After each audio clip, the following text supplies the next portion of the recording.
तहसील क्षेत्र के चौदास घाटी में जयकोट व उसके अन्य आसपास के गांव, चाहे वो लंकारी हो, चाहे वो पांगला के आसपास के गांव हो, वहां पर भालू ने अचानक अपनी आमद बढ़ा दी है। बता दें कि लगातार भालू ग्रामीणों पर हमला कर रहा है। हमले में जयगढ़ के 36 वर्षीय नरेंद्र को भी भालू ने पूर्व में घायल किया है। तभी दो शावकों के साथ भी भालू रोडों में दौड़ता नजर आया है। लोगों ने भारी जोखिम उठाकर 3 भालुओं से भिड़ंत भी की है, लेकिन संघर्ष में वो लोग खुद घायल हो गए। बता दें काली नदी पार कर नेपाल की ओर भालुओं को भागते भी देखा गया है। लगातार दहशत के माहौल में भालू सुनसान और वीरान पड़े गांवों को के मकानों को लगातार तोड़ रहा है। जाड़ों के समय लोग उच्च हिमालय क्षेत्रों से धारचूला की तरफ आ जाते हैं, जिससे भालू की मनमानी खुलेआम दिखाई देती है। वन विभाग से कई बार आग्रह करने के बाद वन विभाग की टीम भी अब सक्रिय हो गई है। अब देखना है कि भालू के नुकसान से कितने लोगों की अभी तक जान जोखिम में गई है या कितने लोग घायल हुए हैं। इस पर सरकारें क्या मुआवजा देती है और भालू से बचाने के क्या उपाय वन विभाग करती है। ग्रामीणों में भारी रोष भी है और डर भी व्याप्त है। तहसील धारचूला का रहने वाला निवासी हूँ।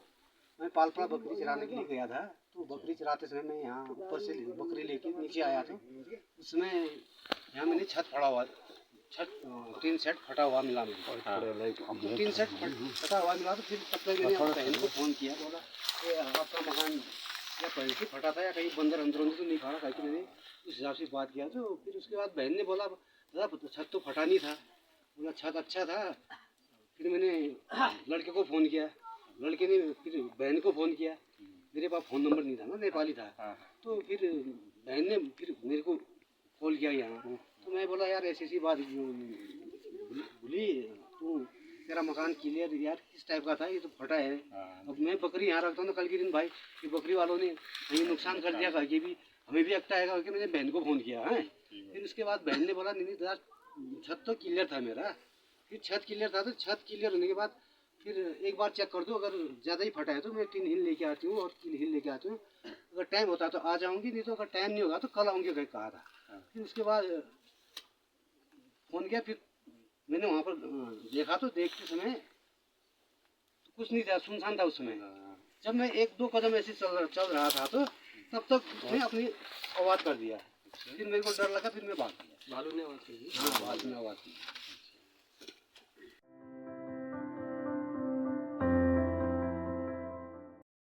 11वीं वाहिनी सशस्त्र सीमा बल डिडिहाट के कार्यवाहक कमांडेंट श्री अरविंद कुमार चौधरी के आदेशानुसार आज दिनांक को डी समवाय एसएसबी धारचूला द्वारा गृह मंत्रालय के आदेशानुसार भारत से सरकार से प्राप्त निर्देशों के क्रम में नागरिकों में नागरिक भावना तथा व्यवहार में सुधार लाने और उनमें सार्वजनिक संपत्ति, परिवहन अवसंरचना, सार्वजनिक स्थानों आदि के प्रति जिम्मेदारी की भावना पैदा करने के क्रम में स्वच्छता ही सेवा के अंतर्गत सार्वजनिक स्थलों, बस स्टैंड, पार्क आदि की सफाई करने के तहत अंतर्राष्ट्रीय झूला पुल धारचूला पर एपीएफ नेपाल व नगरपालिका धारचूला के साथ संयुक्त रूप से स्वच्छता अभियान चलाया गया।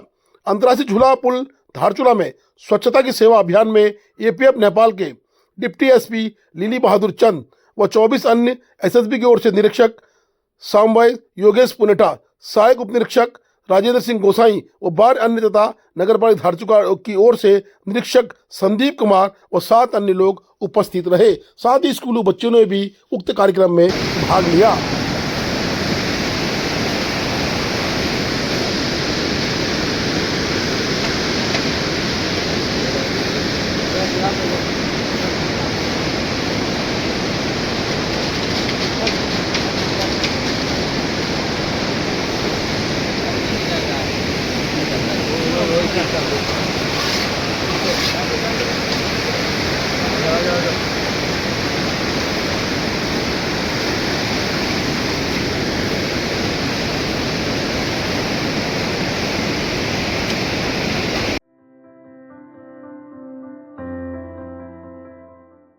आदि कैलाश यात्रा में अब लगेगा विराम। 1 दिसंबर से आदि कैलाश यात्रा के इंडियन लाइन पास जारी नहीं होंगे। आदि कैलाश यात्रा में पार्वती सरोवर इत्यादि में भारी मात्रा में बर्फ जम चुकी है। अब आदि कैलाश में यात्रा करना खतरे से खतरनाक है। बता दें कि पूर्व में आदि कैलाश के लामा के द्वारा 5 नवंबर को ही आदि कैलाश के कपाट बंद कर दिए गए थे, परंतु निर्विवाद रूप से यात्रा अनवरत जारी थी। 15 दिन इस नवंबर में यात्रा आगे बढ़ी। 15 नवंबर तक पिछले कार्यकालों में यात्रा के पास निर्गत नहीं होते थे, लेकिन इस वक्त 15 नवंबर से 30 नवंबर तक पास जारी रहे। अब 1 तारीख के बाद आदि कैलाश यात्रा में फिलहाल पूर्ण विराम मौसम को देखते हुए लगा दिया जाएगा। उसके बाद शुष्क मौसम के शुरू होने पर आदि कैलाश यात्रा के पास फिर से जारी किए जाएंगे।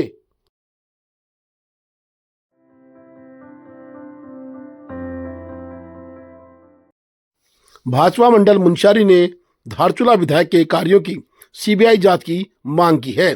बता दें कि मुंशारी में भाजपा मंडल मुंशारी के अध्यक्ष के नेतृत्व में मुख्यमंत्री उत्तराखंड को उपजिलाधिकारी के माध्यम से भाजपा मंडल मुंशारी की ओर से एक ज्ञापन प्रेषित किया गया है। ज्ञापन में लिखा गया है कि धारचूला विधायक के कार्यों की तत्काल सीबीआई जांच की जाए। विधायक ने दी बिटकुल एवं आपदा 2012-13 के कार्यों की जांच की मांग उठाई है। ज्ञापन देने में मंडल अध्यक्ष रघु मर्तोलिया, प्रदीप रावत, मनोहर दरियाल, नरेंद्र ढकरियाल, दीपू धपवाल, विक्रम खुन्नू, राजू तोमक्याल, कोकरण सुयाल, दिनेश धपवाल, दुर्गेश सिंह, लंबू लुंथरी आदि मौजूद रहे। उक्त कार्यक्रम को प्रदीप रावत के नेतृत्व में किया गया।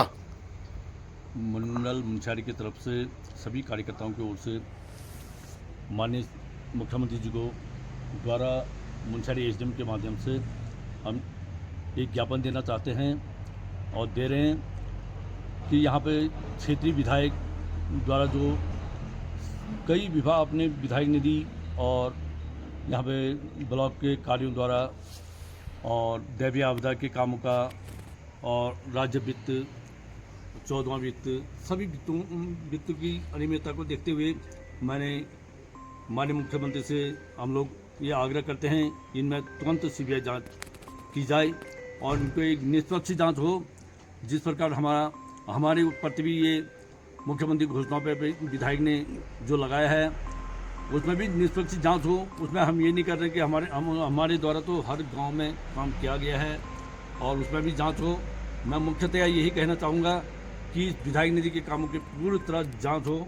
आज तक धारतल में एक भी काम नहीं हुए इनके द्वारा और मधुपुर में ऐसे काम हैं जहां पे चुनाव के दौरान ये पंचायती चुनाव के दौरान भी इनके द्वारा ऐसे जगह काम किया गया जहां मात्र 100 मीटर काम करने के बाद 15,46,000 का काम इन्होंने पेमेंट हो गया है।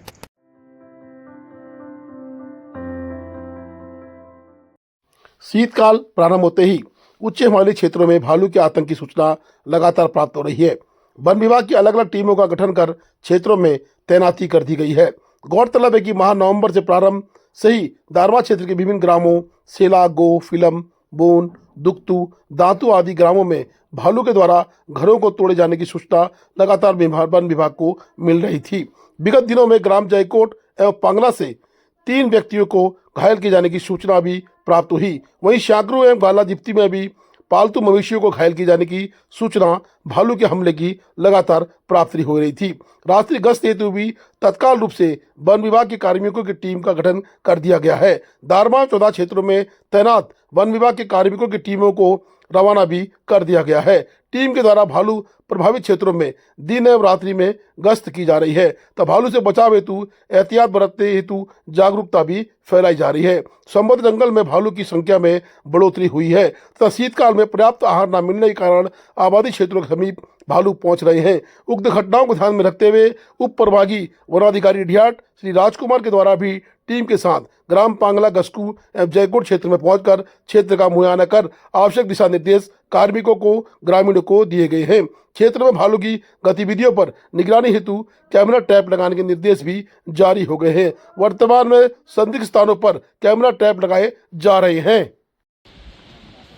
वो बता देना, जैसे नए गांव में आदमी में मतलब आगे बराबर होता है ना, बच्चे साथ चल रहे हैं, वो जहाँ रह रहा था वो डिस्टर्ब हुआ वहाँ से, वो नई जगह पे आएगा। नया काम तो और कुछ नहीं हुआ। फिर आजकल एक बार रोड कट रहे हैं तो वही मैं जानना चाह रहा हूँ कि अभी तो रोड में भी ब्लास्टिंग हुई है ऐसी जगह वो मैं यहाँ नहीं आप 10 किलोमीटर दूर ही बता दूँ ना कहीं 10 किलोमीटर में हुआ ही नहीं है, 14 इलाके की बात है, कहीं नहीं हुआ इस इलाके में, तो धारमा हुआ या इस बार जो बारिश हुई है लास्ट में ज़्यादा बारिश हुई है तो कहीं पे आपदा आ गई हो। आपदा का मतलब कि कोई पहाड़ का पूरा एरिया गिर गया हो नीचे निकल के, कोई आसपास की ऐसी जगह है ये जयकोट में रास्ते करने नहीं दे रहे हैं, होते हैं जयपुर में आपदा तो आई है, हो रही है ना। मैं वही जानना चाह रहा हूँ कहाँ है वो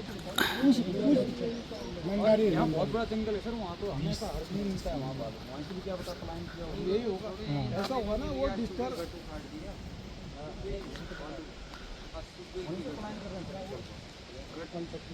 जो पंचकी उखाड़ दी है ना वो वहाँ से डिस्टर्ब होके आया है। Please do like, share and subscribe DCL News.